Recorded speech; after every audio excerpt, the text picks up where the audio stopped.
Anna pressed her scaled forehead against the cool observation window of the Galactic Academy Training Center. Below her, dozens of students from different worlds practiced basic movement exercises in the low-gravity chamber.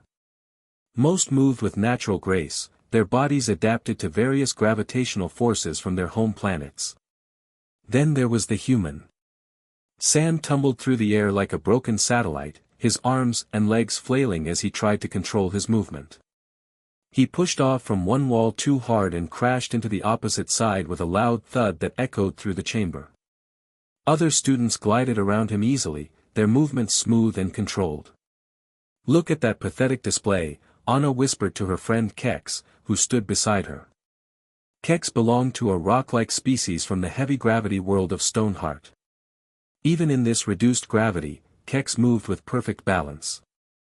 "The human has been here for 3 weeks, Anna continued, watching Sam struggle to right himself after another collision. 3 weeks, and he still moves like a newborn trying to walk for the first time." Kex rumbled in agreement, the sound vibrating through his stone-like chest. "My youngest sibling mastered gravity adjustment in 2 days. 2 days, Anna. This human creature is clearly defective." Anna nodded, her purple scales shimmering under the bright lights. Her people, the Zalani, came from a world with variable gravity zones. They learned to adapt to different gravitational fields before they could properly speak. Watching Sam struggle with something so basic felt almost insulting. The human finally managed to stabilize himself in the center of the room, floating with his arms spread wide for balance. His face showed intense concentration as he slowly moved one hand toward the control panel on his belt. The device would help him adjust his personal gravity field to match the room's setting. "He needs a machine to do what we do naturally," Anna said with disgust. "How did such a weak species even develop space travel?" Before Kex could answer, Sam's attempt to reach his control panel sent him spinning wildly out of control again. This time, he crashed into a group of students from the aquatic world of Deep Current. The fish-like beings scattered in all directions, their translator devices crackling with angry words. Anna laughed, the sound sharp and cruel. Several other students turned to look at her, but she did not care. The human was embarrassing himself, and everyone could see it. The training session ended, and students began filing out of the chamber toward the cafeteria level. Anna walked with her usual group of friends, all of them from species that the galaxy considered highly advanced. There was Kex from Stoneheart, Zara from the crystal world of Luminous Peak, and Tel from the gas giant Windrusher. They claimed a table near the large windows that showed the swirling colors of hyperspace outside. The Academy ship moved between different solar systems, giving students exposure to various environments and cultures. Today's destination was the neutral zone near the galactic core. Anna was describing Sam's latest failure in zero-gravity navigation class when she noticed the human approaching their table. He carried a standard nutrition tray, the kind designed to work with any species' dietary needs. His steps were careful and measured, probably because he had not yet adjusted to the ship's artificial gravity settings. "Excuse me," Sam said, his voice quiet but clear. "Would it be okay if I sat here? The other tables are full." Anna looked around the cafeteria. Several tables had empty seats, but she supposed the human might not feel comfortable sitting with species he did not know. Still, that was not her problem. "I think you would be more comfortable with the maintenance bots," Anna said coolly. "They are about as advanced as your species, from what I have observed." Sam's face showed confusion and hurt, but he nodded and walked away toward an empty table in the corner. Anna watched him go, feeling satisfied with her response. "That was harsh, even for you," Zara said. Her crystal-like features reflected the light in prismatic patterns as she spoke. "The human has not actually done anything wrong. He exists," Anna replied. "That is wrong enough. Do you know what I learned in galactic history class today? Humans have only been in space for a few hundred years. We have been traveling between stars for over 10,000 years." Tel's gaseous form shifted slightly, which indicated interest. "What else did you learn about them?" Anna leaned forward, eager to share her knowledge. They live for barely a century. Most of us live for at least 500 years. They cannot survive in most planetary atmospheres without artificial breathing assistance. Their bodies are soft and easily damaged. They cannot see in darkness like we can. They need constant temperature control or they die. She paused to take a sip of her nutrition supplement before continuing. Their home planet has such light gravity that they are weak compared to almost every other species. They have no natural armor, no claws, no defensive capabilities whatsoever. They are basically walking meat bags waiting to die. Kex rumbled his amusement. Yet they somehow developed faster than light travel. That seems unlikely for such inferior beings. They stole it, Anna said confidently. Or maybe they got lucky and found abandoned technology from a real civilization. There is no way creatures that pathetic could have invented anything so advanced on their own. The conversation turned to other topics as they finished their meal. Anna occasionally glanced over at Sam, who sat alone reading something on a data pad. She wondered why the academy had even accepted a human student. It seemed like a waste of resources that could have been used for someone from a proper species. After lunch, Anna had cultural integration class, which was supposed to teach students about different societies throughout the galaxy. Today's lesson focused on diplomatic protocols and interspecies communication.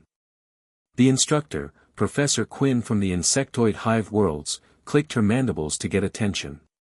Today we will practice first contact scenarios, Professor Quinn announced. You will be paired with someone from a different species background. Your task is to establish peaceful communication and find common ground. Anna hoped she would be paired with someone reasonable, like Tel or Zara. Instead, Professor Quinn assigned her to work with Sam. The human walked over to her desk with what looked like nervous determination. Up close, Anna could see that his skin was pale and soft-looking, completely unlike her own protective scales. His eyes were small and set in the front of his head instead of on the sides where they could watch for danger properly. "Hello," Sam said as he sat down across from her. "I guess we are partners for this exercise." Anna decided to get through this as quickly as possible. "Fine. You can be the primitive species making first contact. I will be the advanced civilization that has to decide whether you are worth talking to." Sam looked uncomfortable but nodded. "Okay. How should we start?" "Begin by explaining why your species deserves to exist," Anna said. "Convince me that you have something to offer besides taking up space and resources." The human was quiet for a moment, then began speaking in a steady voice. "My people may not be as physically strong as others, but we are creative problem solvers. We work together to overcome challenges that seem impossible. We explore not just for resources, but because we want to understand the universe around us." Anna made a dismissive sound. "Every species says things like that. Give me specific examples of human achievements that actually matter." Sam thought for another moment. "We eliminated most diseases on our planet through medical research. We ended large-scale wars between our nations. We restored damaged ecosystems and learned to live in harmony with our environment." "So you fixed problems that you created in the first place," Anna said. "That is not impressive. It is basic competence." The exercise continued for several more minutes, with Anna finding flaws in everything Sam said about humanity. She pointed out their short lifespans, their physical weakness, their need for artificial environments to survive. By the end of the class period, Sam looked frustrated and tired. "Your species is clearly not ready for galactic civilization," Anna concluded as they packed up their materials. "Perhaps in a few thousand years, if you survive that long, you might develop into something useful." Sam gathered his things quietly and left without another word. Anna felt satisfied with how the exercise had gone. She had effectively demonstrated the vast superiority of her own species while exposing the humans' many deficiencies. That evening, Anna returned to her family quarters on the Academy ship. The Zolani section was decorated with crystal formations that reminded her of home. The artificial gravity was set to match her planet's natural field, making her feel more comfortable and relaxed. Her mother, Vera, was waiting in the main living area.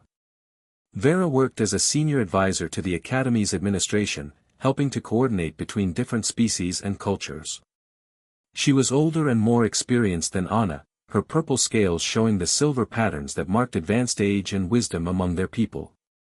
"How were your classes today?" Vera asked as Anna settled onto a sitting platform designed for their body shape.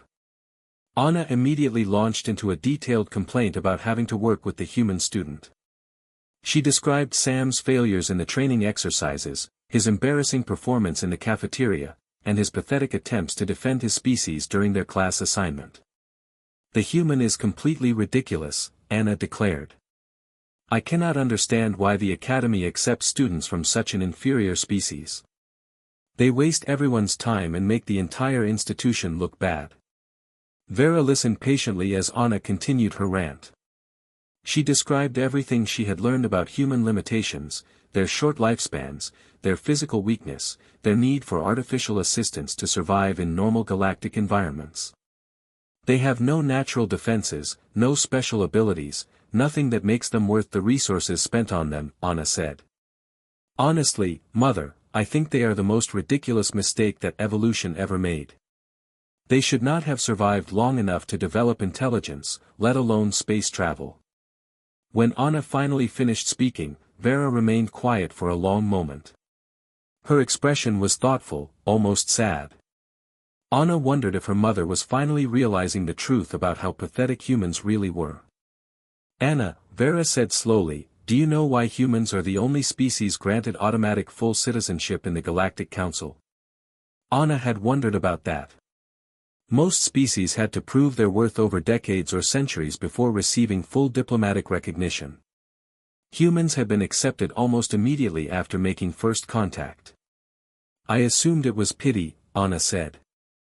"The Council probably felt sorry for them because they are so obviously inferior to everyone else." Vera shook her head. "No, my daughter. That is not the reason at all." Something in her mother's voice made Anna pay closer attention.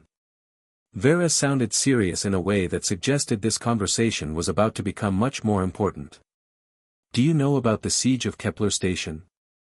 Vera asked. Anna searched her memory but could not recall learning about any such event in her history classes. "No. When did that happen?" 50 years ago, Vera said quietly. "Before you hatched. It was one of the most terrible disasters in galactic history, and also one of the greatest demonstrations of courage ever recorded." Anna leaned forward, curious despite herself. Her mother rarely spoke about events from before Anna's birth unless they were particularly significant.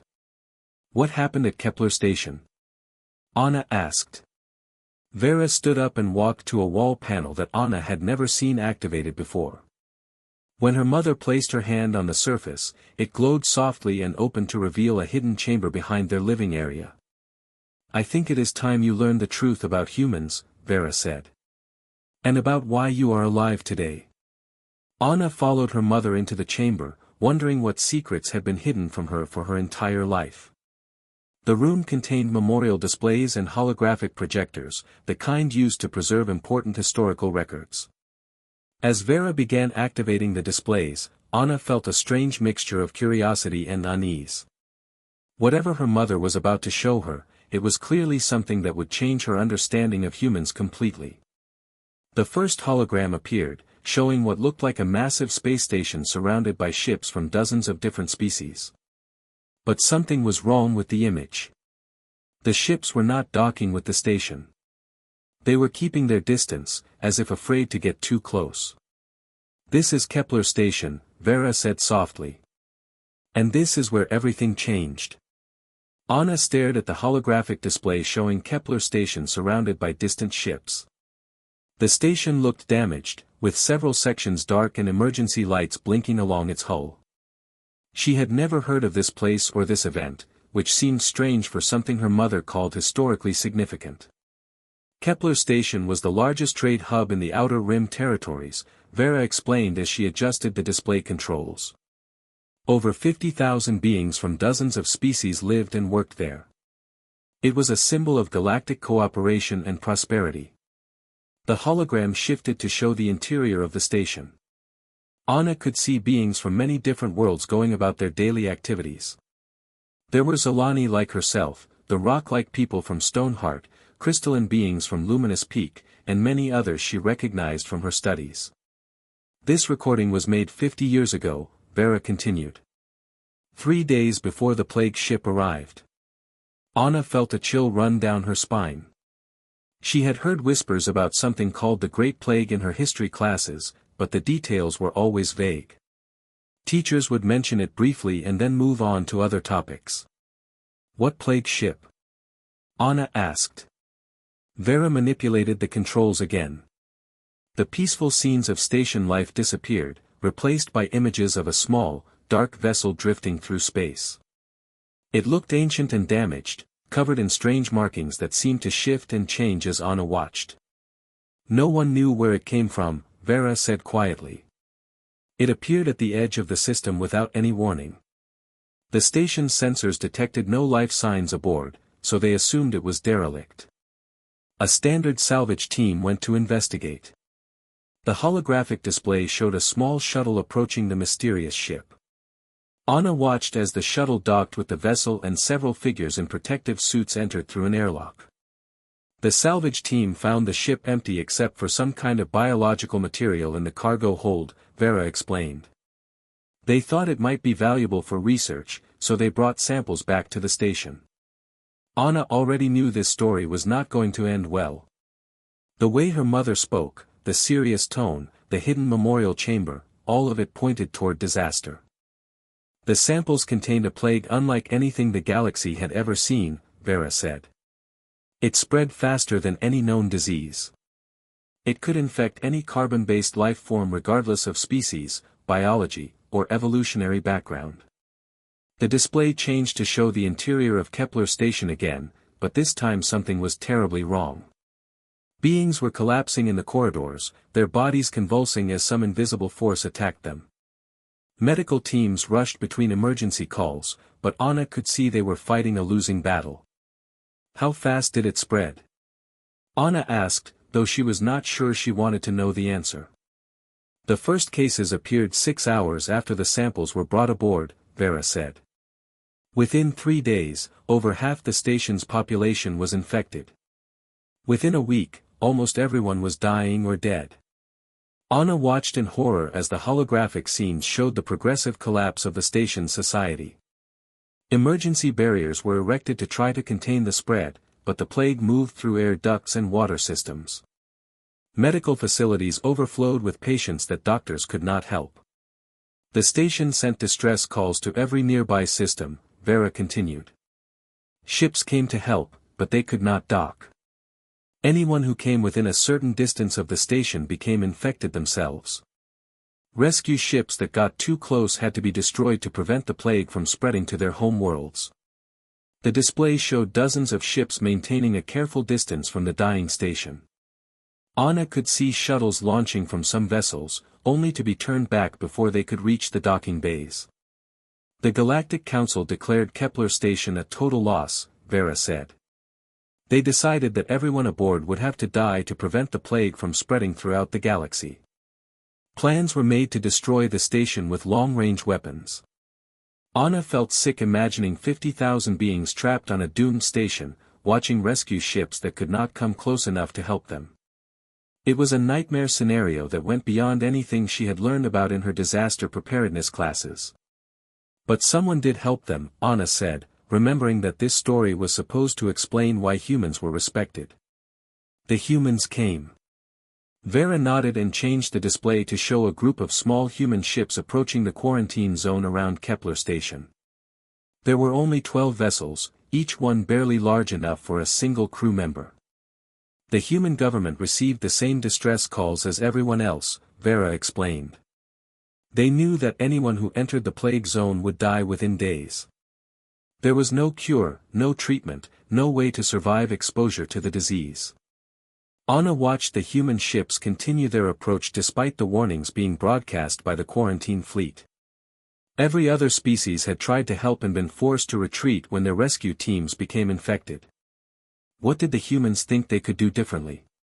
The humans knew they could not survive the plague any longer than anyone else, Vera said, as if reading Anna's thoughts. But they had something that other species did not have. What? Anna asked. They knew they were going to die, and they chose to do it anyway. The words hit Anna like a physical blow. She stared at the display showing the small human ships, trying to understand what her mother meant. The 12 human volunteers were all experienced engineers and rescue specialists, Vera continued. They calculated that they could survive long enough after infection to repair the station's life support systems and evacuate the survivors, but only if they worked faster than the plague could kill them. Anna watched as the human ships docked with different sections of Kepler Station. The volunteers emerged wearing basic environmental suits that would provide no protection against the plague. They moved with purpose and determination, carrying repair equipment and evacuation supplies. They had perhaps 4 days from the moment of infection until the plague would kill them, Vera said. In that time, they had to fix damaged systems, restore power to critical sections, and organize the evacuation of thousands of beings. The display showed scenes from inside the station as the human volunteers worked.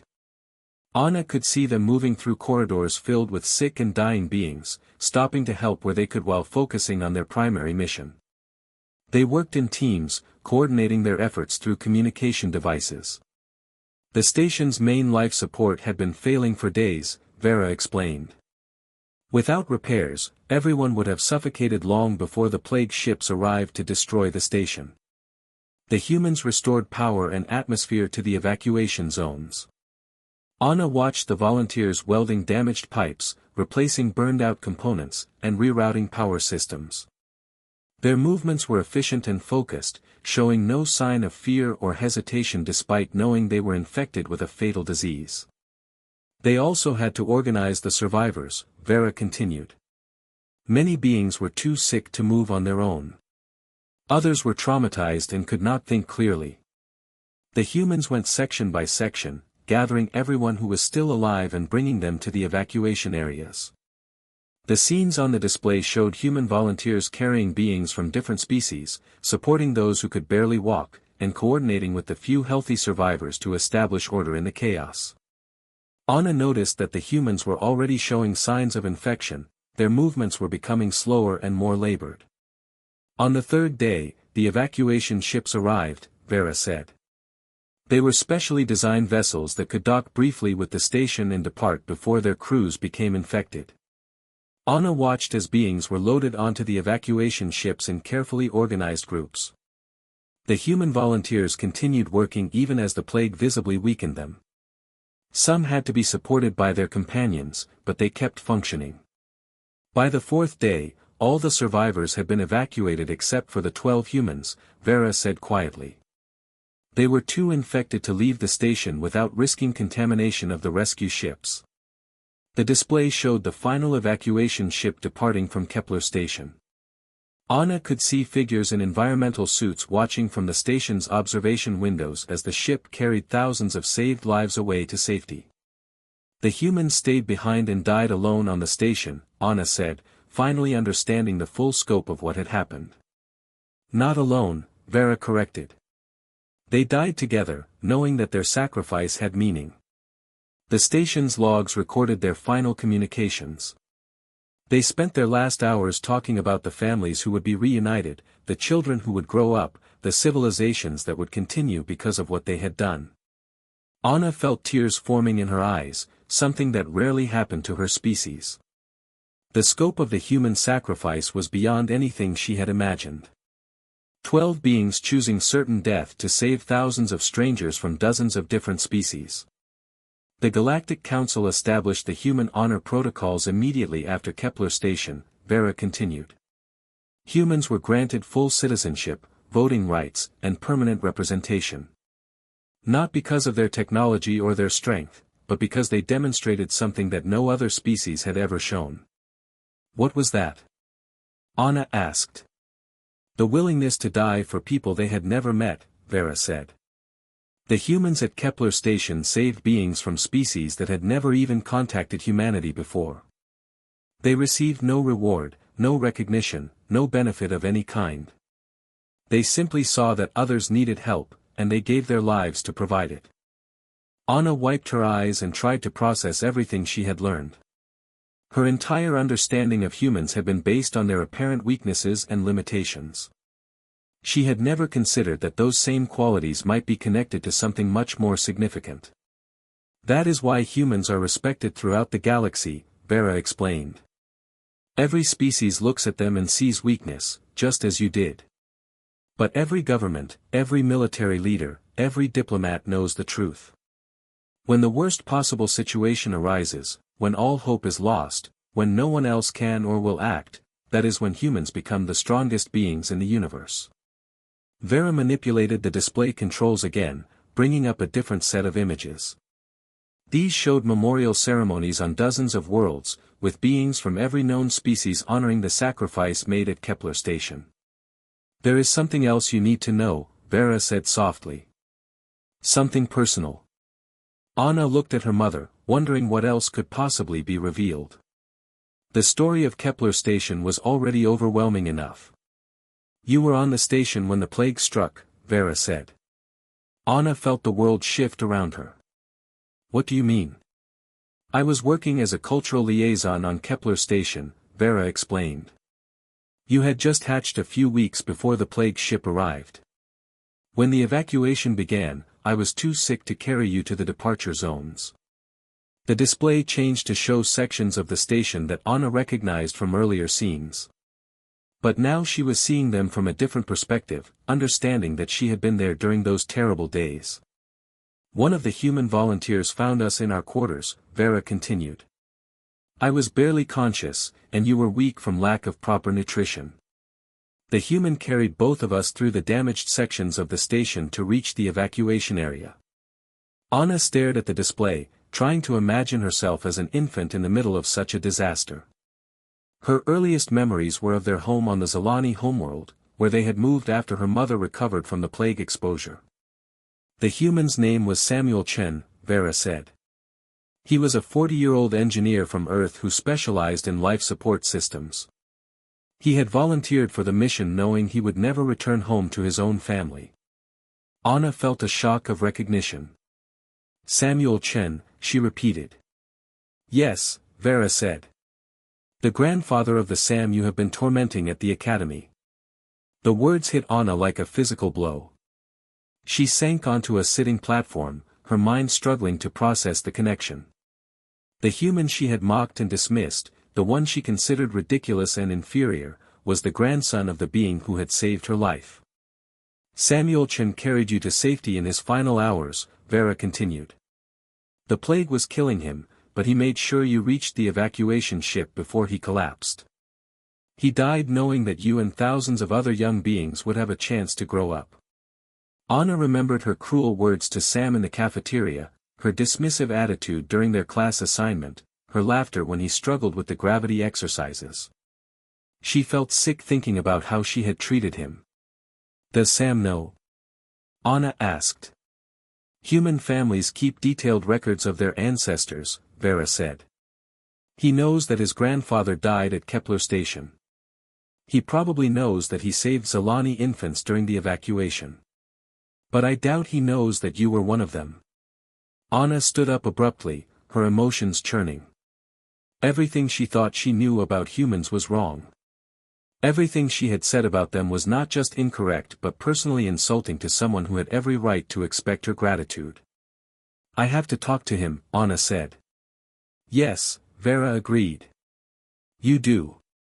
Anna left the memorial chamber and hurried through the ship's corridors toward the student quarters. She had to find Sam and somehow explain what she had learned, somehow apologize for her behavior, somehow make him understand that she had not known the truth. She found him in the observation lounge near the student recreation area. He was sitting alone, reading something on a data pad and occasionally looking out at the stars visible through the large windows. When he saw Anna approaching, his expression became guarded. What do you want? Sam asked quietly. Anna sat down across from him, trying to find the right words. How could she possibly explain everything she had just learned? How could she apologize for treating him so badly when he had every right to hate her? "I need to tell you something," Anna said. "About your grandfather." Sam's expression changed from wariness to surprise. "My grandfather? How do you know anything about him?" "He saved my life," Anna said simply. "At Kepler Station, 50 years ago. I was there when the plague struck. Your grandfather carried me to the evacuation ship before he died." Sam stared at her for a long moment, clearly trying to process what she had said. Anna could see the exact moment when understanding dawned in his eyes. "You were one of the infants," Sam said slowly. "One of the babies he rescued." "Yes," Anna said. "And I have spent weeks treating you like you were worthless, when I owe my entire existence to your family's sacrifice." Sam was quiet for several minutes, looking out at the stars. Anna waited, knowing that anything she said would probably make the situation worse. She had been cruel to him based on ignorance and prejudice, and now she had to face the consequences of her actions. "My grandfather used to tell me that strength is not about what you can do for yourself," Sam finally said. "It is about what you are willing to do for others." He said that humans are not the strongest or the smartest or the fastest species in the galaxy, but we can choose to be the most caring. Anna felt tears threatening again. "I am so sorry for how I treated you. I thought humans were weak and inferior. I did not understand what real strength looks like."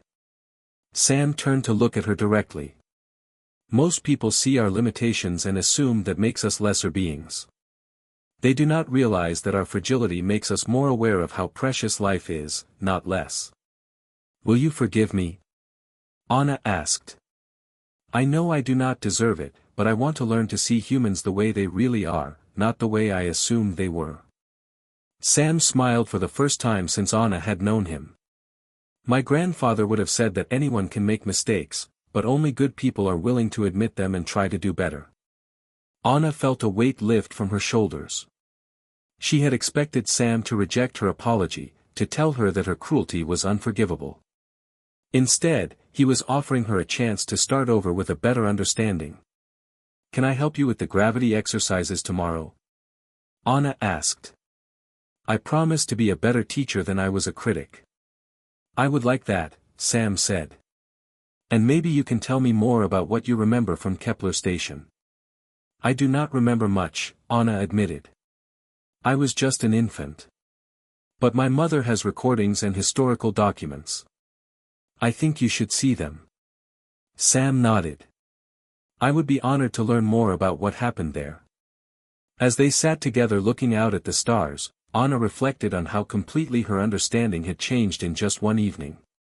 She had learned that her assumptions about humans were not just wrong, but represented exactly the opposite of the truth. Humans were not weak because they were fragile. They were strong because they chose to use their short lives helping others. They were not inferior because they needed artificial assistance to survive. They were superior because they had turned their limitations into motivation for cooperation and sacrifice. "Sam," Anna said as they prepared to return to their quarters, "I want you to know that I will never forget what your grandfather did. And I will make sure that other students know the real truth about humans." "Thank you," Sam said. "But remember that we are not heroes because of what one human did 50 years ago. We are just people trying to do our best in a difficult universe." Anna smiled at his humility, which she now recognized as another human strength rather than a weakness. Maybe that is exactly what makes you heroes. The next morning, Anna arrived at the training center early and waited for Sam to appear. When he entered the low-gravity chamber, she was already floating near the center, demonstrating the proper techniques for movement and control. Other students noticed immediately that something had changed between them. Anna, who had previously mocked the human struggles, was now patiently helping him master each exercise. Her guidance was careful and encouraging, completely different from her previous attitude. During lunch, Anna invited Sam to sit with her friends. When Kex made a dismissive comment about human weakness, Anna firmly corrected him, explaining some of what she had learned about human courage and sacrifice. Her friends were surprised by her change in attitude, but they listened respectfully. Over the following weeks, Anna and Sam became genuine friends. She learned more about human culture and values, while he learned about Zalani history and traditions. Their friendship became an example for other students of how different species could work together despite their differences. Anna also began researching other instances of human heroism throughout galactic history. She discovered that the sacrifice at Kepler Station was not unique. Humans had repeatedly chosen to help others at great personal cost. They had shared medical knowledge freely, helped rebuild worlds damaged by natural disasters, and consistently supported the rights of smaller species in galactic politics. Most importantly, Anna learned that real strength had nothing to do with physical capabilities or natural advantages. Real strength came from the willingness to face impossible odds for the sake of others, to sacrifice personal comfort for the common good, and to maintain hope and compassion even in the darkest circumstances. Humans had all of those qualities in abundance, and Anna now understood why they were respected throughout the galaxy. They had earned that respect not through conquest or superiority, but through countless acts of selfless courage performed by ordinary individuals in extraordinary circumstances. The human she had once thought ridiculous had taught her the most important lesson of her life, that true worth is measured not by what you can take, but by what you are willing to give.